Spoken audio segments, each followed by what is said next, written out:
remercions Dieu de tout ce qu'il a fait. Il nous a protégés, il nous a gardés pour une marche de 12 mois. Et toi et moi, nous sommes là et dans ces périodes-ci, nous constatons que tout le monde cherche à présenter des vœux à tout un chacun.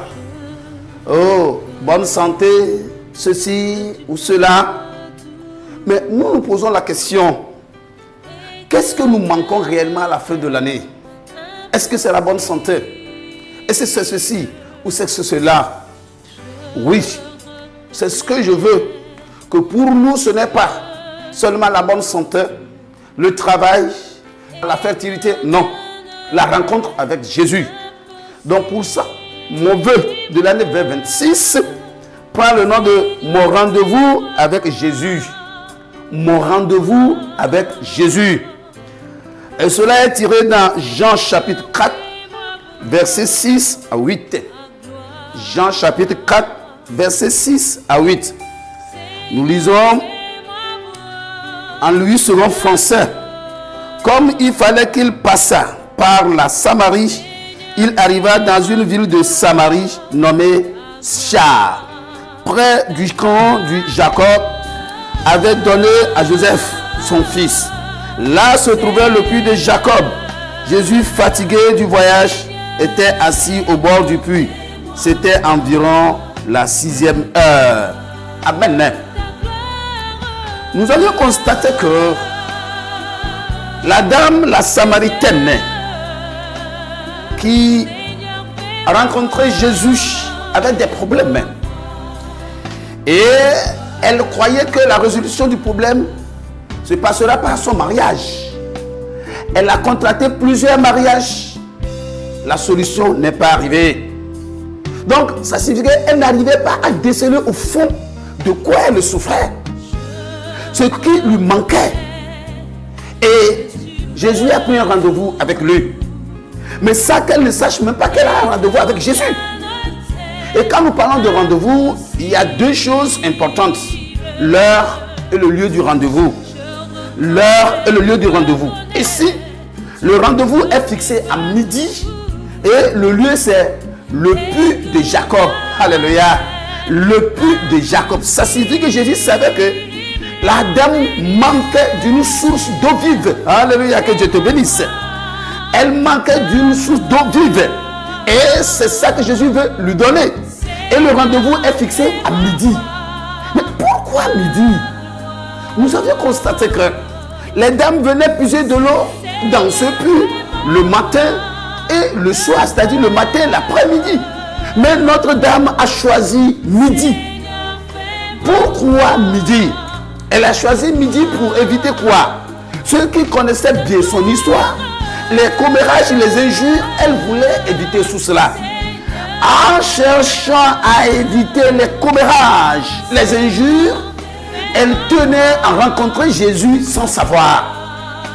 Jésus aussi, fatigué, se reposait auprès du puits parce que il est venu pour un rendez-vous, un entretien avec la dame. Alléluia, que Dieu te bénisse.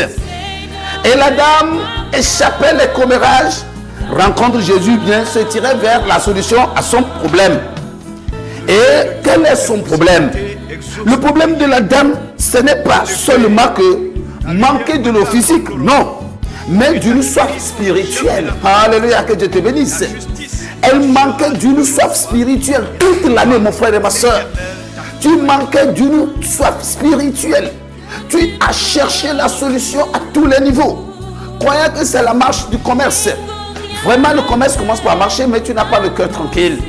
Croyant que c'est ton mari est revenu à la maison, mais toujours tu n'as pas le cœur tranquille. C'est-à-dire que le problème est ailleurs, la soif spirituelle. Dieu, en ce moment, Jésus a renvoyé ses disciples d'aller chercher de la nourriture. Mais pourquoi? Parce que c'est une rencontre exclusive. Alléluia, que Dieu te bénisse. C'est une rencontre exclusive, personnelle. Si une rencontre avec Dieu était communautaire ensemble, mais tout le monde ira au ciel.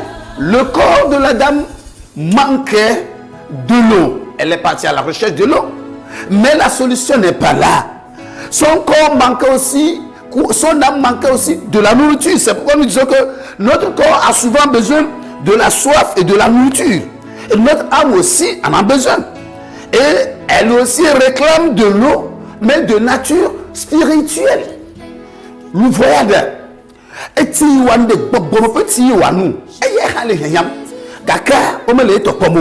ne le voit pas. Il ne nous viendra jamais dans l'esprit de faire quoi? De refuser de donner de l'eau à notre corps, ni de nourriture. Mais pourquoi nous privons notre âme de l'eau? Pourquoi nous privons notre âme de la nourriture? Le rendez-vous est maintenu. Et Jésus va rencontrer la dame. Et une rencontre pour apaiser notre soif spirituelle. Et elle veut rencontrer Jésus pour apaiser sa soif spirituelle. Rencontrer Jésus à la fin de l'année 2025, c'est pour apaiser ta soif spirituelle. Ce que tu as traversé durant toute l'année, tu as cherché la solution à tous les niveaux dans ce monde, mais cette solution n'est jamais arrivée. Je t'invite, mon frère et ma soeur, prépare-toi pour ta rencontre avec Jésus en 2026. Là, ta soif serait apaisée et tu auras solution à ton problème. Pour nous, nous croyons à tort que si nous recevons Jésus, nous ne manquerons de rien dans ce monde. Quand la dame retrouve Jésus maintenant, pour elle, maintenant j'aurai la solution à tous mes problèmes. Donc c'est fini. La rencontre de Jésus ne donnerait pas la solution à tout, que l'homme ne va plus se gêner. Non, non, non. Si la vie est facile de la sorte en acceptant Jésus, je suis sûr que les hommes auront tort. Les hommes auront tort d'adorer Dieu. Non. Ce n'est pas basé sur la solution à tous nos problèmes. Non. On ne va plus se gêner. Non. La dame dit ceci. Elle me bombe. Donne-moi ton eau pour que je ne revienne plus ici pour puiser de l'eau encore. Est-ce que c'est le pourquoi Jésus est là? Prendre de l'eau ne revient plus. Non. Jésus dit ça c'est pas possible. Ce n'est pas comme ça, ça évolue. La rencontre avec Jésus n'est pas pour nous dispenser de faire des courses ou des efforts. Non. Pourquoi on veut rencontrer Jésus en 2026? C'est pour changer notre vie de l'intérieur. Nous aider à examiner nos difficultés dans la perspective divine. Et nous donner la force de les surmonter. Alléluia. Mais c'est ça. Quand on veut rencontrer Jésus en 2026, le problème c'est quoi? C'est changer notre vie de l'intérieur, nous aider à examiner nos difficultés dans la perspective divine et nous donner la force de surmonter ces problèmes. Quel est notre besoin? De quoi aurons-nous besoin pour arriver à ce niveau? Nous avons besoin de deux choses. Jésus-Christ, la parole incarnée, et la Bible, la parole écrite. Dis-moi Amen. Alléluia. Jésus-Christ, la parole incarnée. Et quoi? La Bible, la parole écrite. En possédant ces deux éléments, vous avez la solution à votre problème. Oui, toi qui veux rencontrer Jésus en 2026, ce que tu as besoin pour atteindre ta soif, c'est Jésus-Christ, la parole incarnée et la Bible, la parole écrite. Que Dieu le Tout-Puissant, le Miséricordieux, te protège et te garde, et te fortifie, et te donne le courage et la force d'arriver au bout et rencontrer Jésus, et tu auras la source d'eau dans ta vie. Que le Seigneur vous protège. Alléluia. Shalom. Bonne et heureuse année 2026. Bye bye. Que Dieu vous protège. Amen.